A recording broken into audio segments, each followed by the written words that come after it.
Hello everyone, সবাই কেমন আছো? আশা করছি সবাই খুব ভালো আছো। আমিও খুব ভালো আছি। তো আজকে আমি তোমাদের সাথে একটা ছোট্ট মিনি ব্লগ শেয়ার করছি, যেখানে তোমাদের সঙ্গে কৃষ্ণনগরের চার্চ দেখাচ্ছি। আর কৃষ্ণনগরে একটা চার্চ না, অনেকগুলোই চার্চ আছে। তো আমি কৃষ্ণনগরের সবথেকে বড় চার্চটাই তোমাদের সাথে শেয়ার করছি। যদিও আমি ভেতরে ঢুকতে পারিনি, কারণ অনেকটা বেলা হয়ে গেছিলো। আর এখানে বেলা হয়ে গেছিলো মানে 6টা মতো বেজে গেছিলো।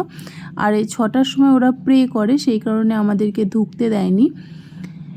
তো আমি তোমাদের সাথে বাইরেটুকুই শেয়ার করতে পারলাম। যখন আমি ঢুকতে পারবো এই ভেতরকার জিনিসগুলো আমি তোমাদের সাথে শেয়ার করব। যাই হোক, তোমাদের ওখানে। আর এইটা হলো পুরনো চার্চ। ওইটা আমি আগে যেটা দেখালাম ওটা নতুন চার্চ। নতুন বলতে তাও অনেক দিনই হয়ে গেছে। আর এটা হলো পুরনো চার্চ, এটা অনেক দিনকার, সব থেকে পুরনো চার্চ। এটা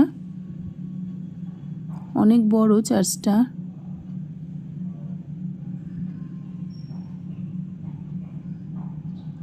দেখো, আমি তোমাদের সাথে একটু শেয়ার করছি।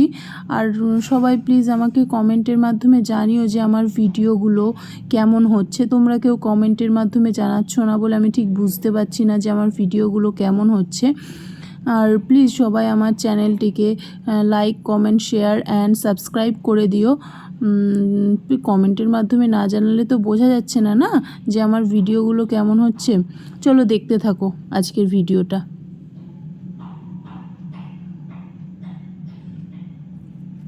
আর এই দেখো আরেকটা চার্চ। এখানে যীশুখ্রিস্টের সব জীবন কাহিনী আছে, মানে যীশুখ্রিস্টকে কিভাবে হত্যা করা হয়েছিল, মানে যাবতীয় যীশুখ্রিস্টের সব ছবি দিয়ে বাচ্চাদের বোঝার ক্ষেত্রে ছবি দিয়ে মানে ওখানে ইয়ে করে করা আছে, ওই যে হত্যা কীভাবে করা হয়েছিল।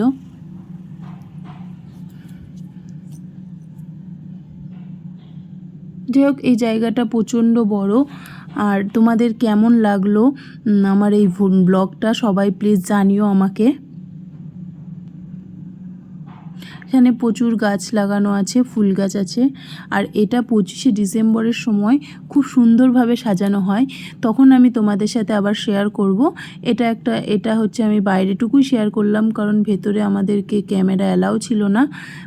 আর ভেতরে আমরা ঢুকতেও পারিনি, কারণ 6টা মতো বেজে গেছিলো, ওদের প্রে করার টাইম হয়ে গেছিলো। আর এই ঘড়িটায় না অনেক জোরে জোরে ঘন্টা বাজে। তো তখন সবাই চলে এসেছিলো মানে প্রে করার জন্য, সেই কারণে আমাদের ঢুকতেও দিয়েছিল না। তাই জন্য আমরা আর ভেতরের জিনিস তোমাদের সাথে শেয়ার করতে পারলাম না। এগুলো দিয়েও সাজানো হয়। আর এই দেখো, এখানে মোমবাতি মানে দেওয়া হয়। তুমি মোমবাতি দিতে পারবে তোমরা এসে। 25শে ডিসেম্বরের সময় সবাই এসে মোমবাতি ধরাতে পারে, শুধু খ্রিস্টানরা না, মানে সবাই ধরাতে পারে এখানে। আর ভেতরে অনেকটা বড় জায়গা আছে। যাই হোক, চলো বাই, আজকের মতো টাটা। সবাই ভালো থেকো, সুস্থ থেকো। গুড বাই সবাইকে।